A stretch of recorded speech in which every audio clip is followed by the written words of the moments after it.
ఒక పక్కన Iranian supreme leader Ayatollah Ali Khamenei, మరో పక్కన United States of America president ఒక రకంగా చరిత్రలోనే నేనే గొప్పోడిని, అమెరికాని మళ్ళా అమెరికా గ్రేట్ అగైన్ చేసేస్తానంటూ United States of America president Trump. ఇప్పుడు ఏంటంటే ఇరాన్ ఈ యునైటెడ్ స్టేట్స్ ఆఫ్ అమెరికా యుద్ధం మహాయుద్ధంగా పరిణమించిందనేది మనకు అర్థమైపోతుంది. దారుణమైన యుద్ధం జరుగుతుంది. ఈయన తగ్గడం లేదు, ఖైమేనీ కూడా తగ్గడంలే, ఒకరికొకరు నిలబడ్డారు.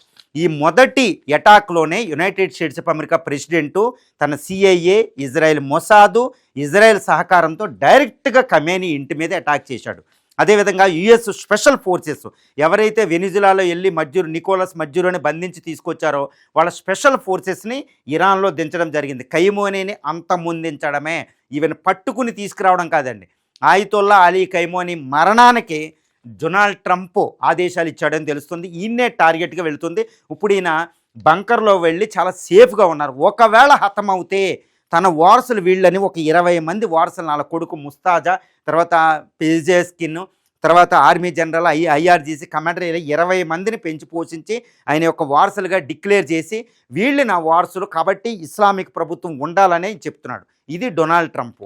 కానీ యునైటెడ్ స్టేట్స్ ఆఫ్ అమెరికా అధ్యక్షుడికి ప్రపంచంలోనే అత్యంత ఎక్కువ సెక్యూరిటీ ఉంటుంది. ఎందుకంటే యుఎస్ చరిత్రలోనే 1969లో జాన్ ఎఫ్ కెనడీని, 1865లో అబ్రహం లింకన్ హత్య గావించబడ్డారన్నమాట.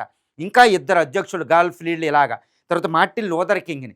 ఈ ఎక్స్పీరియన్స్తో డొనాల్డ్ ట్రంప్కి హ్యూజ్ సెక్యూరిటీ అండి. ఇప్పుడు ఇరాన్ థ్రెట్ వల్ల ఈయనకి ఎక్కువ సెక్యూరిటీ. కానీ ఇరానియన్ అధ్యక్షుడు కూడా ఇరానియన్ ఐఆర్జీసీ ఇరానియన్ ఫత్వా జారీ చేసినట్టు అమెరికా అధ్యక్షుని డైరెక్ట్గా టార్గెట్ చేసినట్టు తెలుస్తుంది. కొన్ని రోజుల క్రితమే ఆయన యుఎస్ కాలిఫోర్నియాలో అంటే ఫ్లోరిడాలో ఆయన ఫామ్ బీచ్లో ఆయన ఇంటికి ఆయన వెళ్ళే రిసార్ట్లోకి ఒక దుండగుడు ఎంటర్ అవ్వడం జరిగింది. అంటే ఏంటి, డొనాల్డ్ ట్రంప్ని డైరెక్ట్గా ఖైమేనీ టార్గెట్ చేసినట్టు తెలుస్తుంది.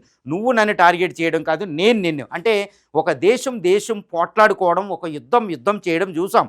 కానీ యుద్ధం చేసే దేశం యొక్క నాయకుడినే ఫస్ట్ అటాక్ చేసుకోవడం అనేది ఈ Iran United States of America యుద్ధంలో మనం చూడబోతున్నాం. కానీ ఇప్పుడు యునైటెడ్ స్టేట్స్ ఆఫ్ అమెరికా ఖైమోనీ అంతం చేయడానికి, ఖైమోనీ ట్రంప్ని అంతం చేయడానికి మరి ఏం జరగబోతుంది? యుద్ధం ముందు జరుగుతూ ఉంటుందా, వీళ్ళు హత్య గావించబడతారా అనేది మనం చూడాలి.